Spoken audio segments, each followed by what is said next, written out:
Hey, it's your boy Otaku Den in a new channel, and what better way to kick off a new channel than to speak about death and gruesome murder. In this video, I'm going to tell you the 10 deadliest death game anime of all time that'll keep you at the edge of your seat. Let's go!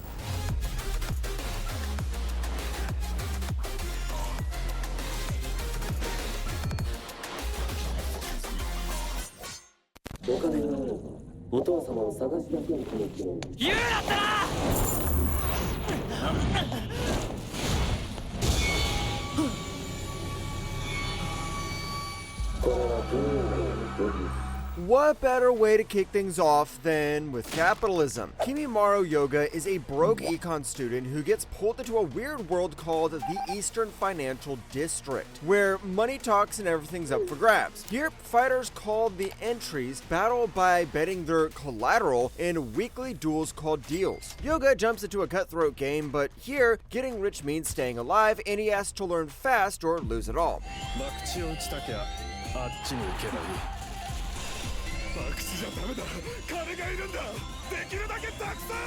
As a Code Geass fan, you know I always love anime with strategies. What grabbed me here was how it shows the struggle between living in the moment and planning ahead, and it's a formula that works for all of the 11 episodes. The animation's cool, blending 2D and 3D without feeling messy, and the fights keep you on edge, giving you that shonen adrenaline you need. And yeah, it can get confusing and leave some stuff unanswered, but it's unique and fun. 君たちには今から超簡単なゲームに参加してもらうよ。ゲームを一つクリアするごとに200万円をプレゼント。200万円? This is what happens when Liar Liar Pants on Fire gets twisted up a notch. Yuichi Katagiri and his 4 friends get trapped in a weird white room, forced into a twisted game because one of them owes 20 million yen. To pay it off, they must survive crazy mind games that can either make or break their friendship. As secrets come out and trust falls apart, their bonds start to crack, they're going to find out who's lying. 俺は心木のために、友達のために、はいを選ばないといけないんだ。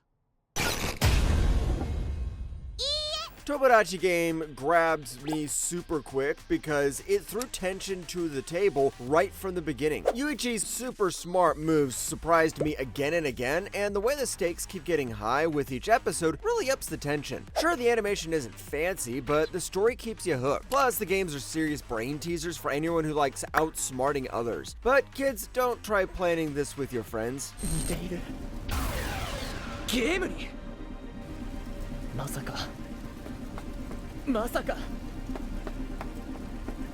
リアルでブトゥームをやれってことか。 This is kind of like an isekai and a death game mashed together. Ryuta Sakamoto is Japan's top player at the online game Batum, but his world flips upside down when he wakes up stuck on an island with a green crystal glued to his hand and no idea how he got there. Well, turns out the game has become a deadly real-life battle. Players use grenade-like bombs to take out 7 others and grab their crystals to escape. Ryuta teams up with another player, Himiko, and tries to survive an exploding death game. 死にな！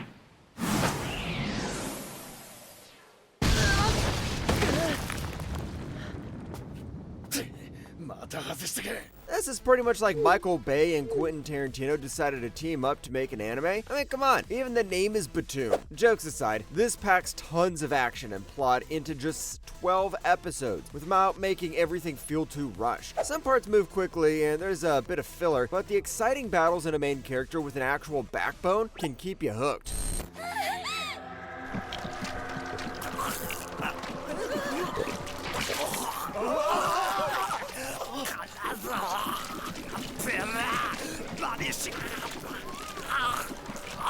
Nobuki Kanazawa transfers to a new school, already snapping at everyone because he's been through some seriously messed up stuff before. Then, his entire class gets a creepy text from the King, starting the deadly game, King's Game. There's only one rule: follow the orders or you're toast. If you ignore them, quit, or don't finish in 24 hours, you're done for. Nobuki, who's already survived this nightmare once, tries to warn the others, but they don't take it seriously until people start dying left and right. 始まったんだ。新しい This is like Arifureta, but except for everyone's isekai, you get to face death every hour. Isn't that fun? At least for us, the viewers. This anime might not have huge ratings, but don't let that fool you. It's got some pretty wild and intense moments. The characters aren't just random victims, you get to know what drives each of them, so when bad stuff happens, it hits harder, it's violent, stressful, and it's pretty much like Higurashi, but with a new twist and non-stop craziness.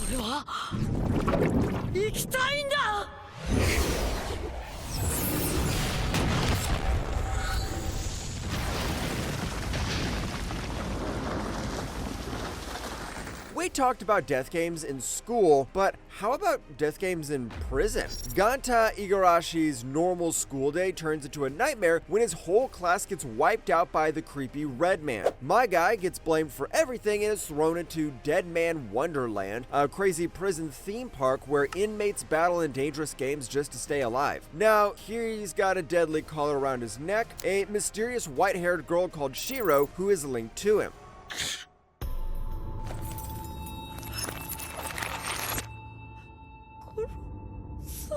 This is violent, gory, and unlike other protagonists, my man Ganta isn't in good company. It's more like watching Prison Break, but instead of breaking out of the prison, you just have to survive inside it. There's also this weird friendship between Ganta and Shiro. Some people ship them. I don't care, because I'm more into the death game stuff. The power is using their own blood to fight is also a weird but smart idea. And death games aren't great without twists, and this one has one heck of a twist. What? 我说你这个女人怎么动不动就骂人啊？你这脾气可不太好哦。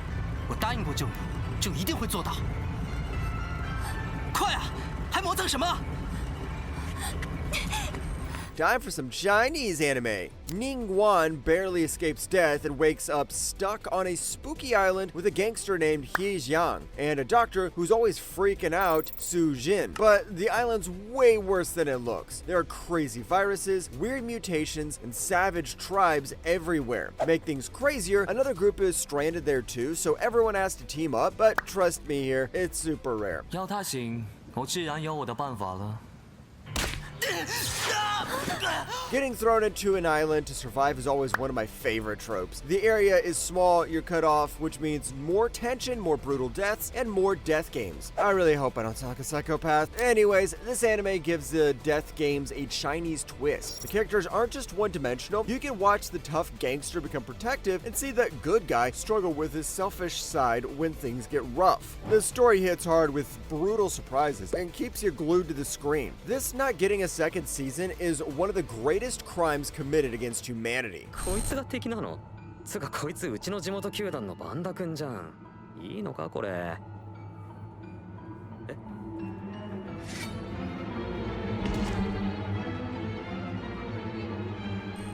This got released during the pandemic, so you can be afraid of a virus while watching death game anime. Kaname Sudo's life takes a crazy turn when he downloads Darwin's game, a strange mobile app. It starts off as a weird invite, but quickly turns into a nightmare when a green snake bites him through the screen. He wakes up with no scratches and tries to ignore it, but then his in-game opponent shows up in real life with a knife, ready to kill him.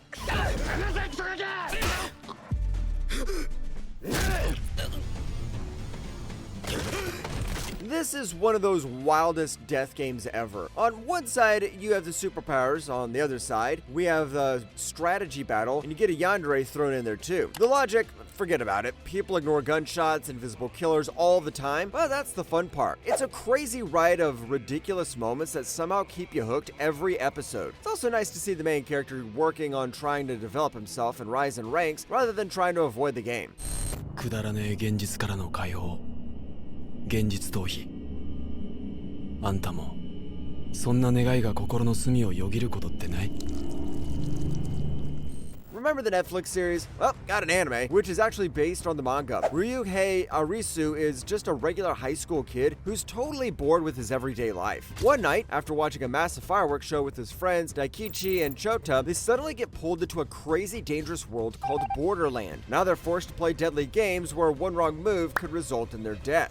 俺にも分かってきたぜこのゲームを仕組んだ奴らのやり方がもう持たねえ Just like the original series, this anime grabs you fast. Episode 3 is where everything explodes in excitement. The story is wild enough to keep you glued to the screen, and the characters, especially Chota, stand out because of their unique personalities. This came way before the Netflix series aired. I still feel like the Netflix one did something better, but if you want to get the anime experience, you could always give this one a go. 冗談でしょ。切るって手足を？切るのは私がやるよ。大丈夫。どの部位も一撃で落とすと約束する。そんなこと言われましても。 You know what death games are missing? A maid. Yuki wakes up in a creepy old mansion wearing a maid outfit only to find 5 other girls in the exact same spot. Welcome to the ghost house, where you have to dodge dangerous traps like blowguns, buzzsaws, and locked rooms just to stay alive. But there's a twist. Yuki isn't just some scared kid. She's a pro at these deadly games, so this nightmare feels like more of a challenge than a disaster. 北斗、大事なアイテムのそばにはトラップが仕掛けられてることが多いから。 This is an anime released this season, and I gotta say, the story's a roller coaster if you enjoy tense, edge-of-your-seat survival with a bit of dark humor thrown in. Yuki acts smart and knows what she's doing, which makes it way different than the usual trapped teenagers freaking out story. The traps and challenges hit hard, but this time it's like light Yagami from Death Note trying to ace the police. This proves that what death games really need is a very intelligent maid. また未来が変わった。どうして？ 18時9分、街中、葛西ユノが先回りしていた。逃げないで。なんで先回りされてるんだよ。 We're finishing with the legendary death games of all time, and this time, the reward is eternal godhood. Yukitiro Amano is just a shy middle school kid who'd rather talk to imaginary friends than real ones. And then his phone diary starts showing what's going to happen tomorrow. Things get crazy fast when he's pulled into a deadly game where 12 people fight to replace a god called Deus Ex Machina. Yukitiro teams up with Yuno Gasai, another player with her own future diary. And Yuno's crush on him is seriously intense and kind of scary. ここにいる11人殺される前に殺せそして神の座を勝ち取るがいい Mirai Nikki is one of the most well-known anime for a good reason. Sure, the second part of the story might feel less engaging than the first, but overall the entire anime has this wild mix of thriller, action, and romance that can keep you glued the whole time. The story moves fast, always throwing surprises at you without slowing down. It's also pretty brutal because you see people exploding entire schools without batting an eye. But more than anything, it has Yuno Gasai, the world's most popular and dangerous yandere. Who can complain?